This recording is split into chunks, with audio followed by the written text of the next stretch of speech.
Bueno, en este caso voy a explicarles el artículo cual me tocó, que se titula "Cómo el cambio climático y la eutrofización interactúan con la contaminación por microplásticos y la resuspensión de sedimentos en lagos poco profundos, una revisión". Acá abajo se encuentran los autores y pasaremos con la introducción. Actualmente el cambio climático y la eutrofización se consideran los dos problemas medioambientales más urgentes. El cambio climático induce una contaminación por microplásticos más crítica y la resuspensión de sedimentos en los lagos eutróficos, y a la inversa, la presencia de microplásticos y eventos de resuspensión intensificarían estos efectos ambientales. Pero ¿cómo es que estos efectos se relacionan? En esta revisión describiremos los efectos del cambio climático en la contaminación por microplásticos y resuspensión de sedimentos en lagos poco profundos, así como las contribuciones de los microplásticos de la resuspensión en el cambio climático y la eutrofización. Bueno, ahora pasamos a la sección de contaminación por microplásticos y resuspensión de sedimentos.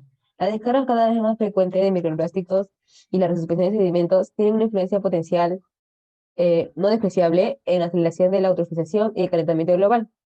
Las interacciones entre ellos en lagos poco profundos se observarán en el siguiente gráfico. Bueno, cuando los microplásticos se combinan con los agregados orgánicos como el biofilm o la nieve marina, las tasas de sedimentación de ambos aumentan. Por tal motivo, este es un mecanismo importante para acelerar el transporte de microplásticos y nutrientes en el sedimento. Un estudio realizado por Chen y otros investigadores en el 2019 encontró que el desarrollo de biofilm reducía la flotabilidad de los microplásticos, acelerando su hundimiento en el fondo. Según estudios anteriores, hay muchos procesos químicos y biológicos en la interfaz de sedimento-agua, como la mineralización, la amonificación, la denitrificación y la nitrificación. En los lagos poco profundos, en los lugares de la tasa de mineralización están relacionados con la resuspensión de sedimento. Durante la mineralización de la materia orgánica se liberan muchos carbones inorgánicos disueltos, nitrógeno y fósforo en el agua, lo que puede exacerbar la eutrofización del lago y promover la productividad primaria. Además, se libera en la atmósfera una gran cantidad de CH4, CO2 y el N2O, que son los principales contribuyentes al calentamiento global. Como resultado, el calentamiento agravará la mineralización y la respiración anaeróbica y facilitará la liberación de nutrientes. Bueno, ahora vamos a pasar a la sección de cambio climático, eutrofización y resuspensión de sedimentos. Primero empezamos con cuáles son los efectos del cambio climático en la resuspensión de sedimentos. Y bueno, en los lagos poco profundos hay muchos factores que pueden afectar a la suspensión de los sedimentos, como el tamaño de la partícula, la forma y el contenido orgánico. Y los principales factores son el viento, la corriente, el calentamiento y las actividades de los organismos acuáticos. Entonces, el calentamiento es un aspecto importante del cambio climático actual, y la temperatura de las aguas superficiales aumenta con el calentamiento global, lo que puede inducir a muchos problemas ecológicos como los que se muestran en pantalla. Pensamos que con los organismos acuáticos, como la estructura de la comunidad biológica, las condiciones de crecimiento y reproducción, así como el comportamiento, se pueden ver alterados. Luego, que la duración de la capa de hielo se está reduciendo con el cambio climático. Esto se basa que Niemisto y Horpile en el 2017 observaron que el alcance de la resuspensión bruta de los sedimentos aumentó un 30% aproximadamente cuando se nos encontraba sin alguna cobertura de hielo. Y luego que está que el cambio climático ha provocado precipitaciones extremas e inundaciones en muchas partes del mundo. Las fuertes lluvias, eh, las fuertes lluvias provocan una mayor suspensión en los lagos poco profundos, lo que constituye también un mecanismo de eutrofización en los lagos. Luego entramos a la segunda parte de los efectos de la resuspensión en el cambio climático.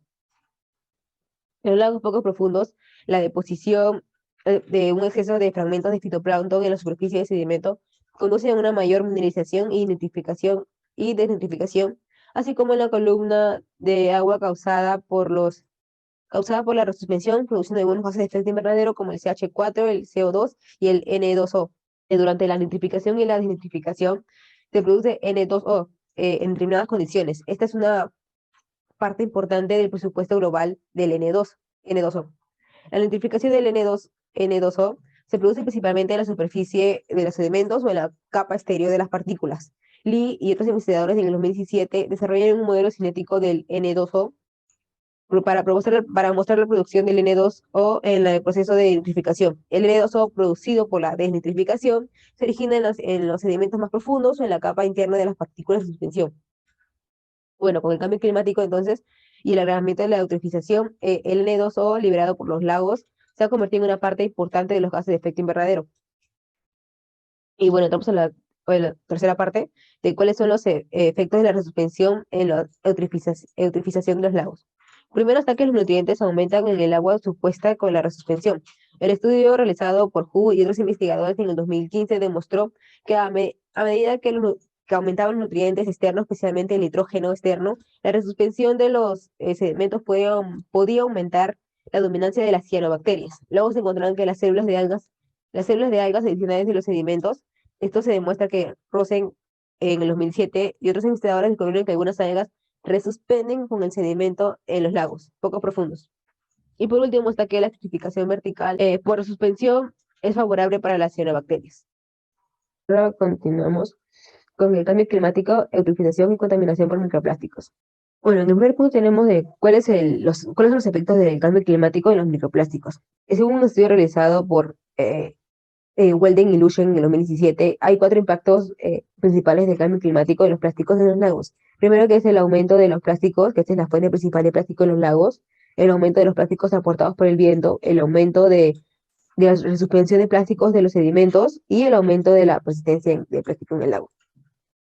En segundo punto, tenemos que cuáles son los efectos de los microplásticos en el cambio climático. Las investigaciones de Arias Andrés y G, realizadas en el 2019 y 2018 respectivamente, descubrieron que las aplicaciones de películas de film o plastic films aumentaban las emisiones de gases de efecto invernadero, incluso el CH4 y el N2O. Eh, También comprobaron que tanto los plásticos vírgenes como los envejecidos pueden seguir emitiendo gases como el CH4 y los hidrocarburos durante un tiempo indeterminado, y la producción de dichos gases incrementaba con el tiempo. Y por último, ¿cuáles son los efectos de los microplásticos en la eutrofización? Debido a la abundante matriz de crecimiento y a la mejor condición de explotación causada por los microplásticos, las algas pueden multiplicarse en grandes cantidades. Bueno, ahora continuamos con el cambio climático y eutrofización, contaminación por microplásticos y resuspensión de sedimentos. Bueno, en primer punto tenemos cuál es la implicancia que tiene la resuspensión de sedimentos en el tejido de los microplásticos. Bueno, cuando se produce la resuspensión de los sedimentos, los microplásticos se resuspenden con los agregados orgánicos, como mencionamos al inicio, que pues como el biofilms y las nieve marina. Entonces, debido al pequeño tamaño de los microplásticos y los microagregados, es muy probable que sean ingeridos por el zooplancton, los peces y los invertebrados, entre otros. Estos enriquecen en los organismos a través de las cadenas alimentarias y terminan acabando al entrar al cuerpo del ser humano. Y luego está cuáles son los peligros ambientales de la contaminación por microplásticos combinada con la resuspensión de sedimentos. Sus impactos en la eutrofización y el cambio climático se han demostrado anteriormente. Cuando los microplásticos se depositan en el fondo, algunas algas de la superficie de sedimentos se adhieren a los microplásticos y entran en el agua subyacente con la suspensión. Al entrar en el sedimento, los microplásticos alterarán la estructura mecánica original de las partículas del sedimento y debido a la menor densidad de los plásticos, el espacio intermolecular entre las minerales inorgánicos se amplía y las fuerzas intermoleculares se destruyen. Los sedimentos son más fáciles de suspender.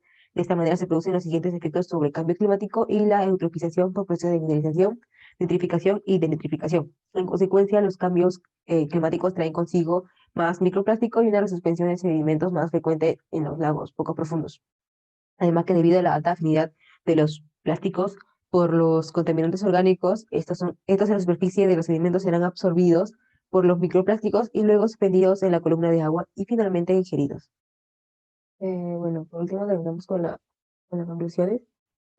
Y bueno, en conclusión, la respuesta de la contaminación por microplásticos y la resuspensión de sedimentos al cambio climático global y la eutrofización de los sistemas acuáticos son complejos e inseparables. Además que el calentamiento del clima incrementa la cantidad de plásticos que entran en los lagos y aumenta la frecuencia del alcance de la resuspensión de sedimentos. En consecuencia, la presencia de microplásticos y la resuspensión también acelera el cambio climático y la eutrofización. La resuspensión puede promover los procesos de mineralización, nitrificación y denitrificación en lagos poco profundos y liberar CO2, CH4 y N2O, más de lo que se puede imaginar. tanto la resuspensión como los microplásticos estimulan el crecimiento de las algas, lo que agrava la eutrofización. El efecto sinérgico de la resuspensión y los microplásticos acelera la eutrofización y llevará más contaminantes, especialmente la contaminación orgánica, a la cadena alimentaria. En consecuencia, es necesario reforzar la conciencia de protección ecológica de la contaminación por microplásticos y formular políticas para la entrada de nutrientes y la producción y utilización de los plásticos.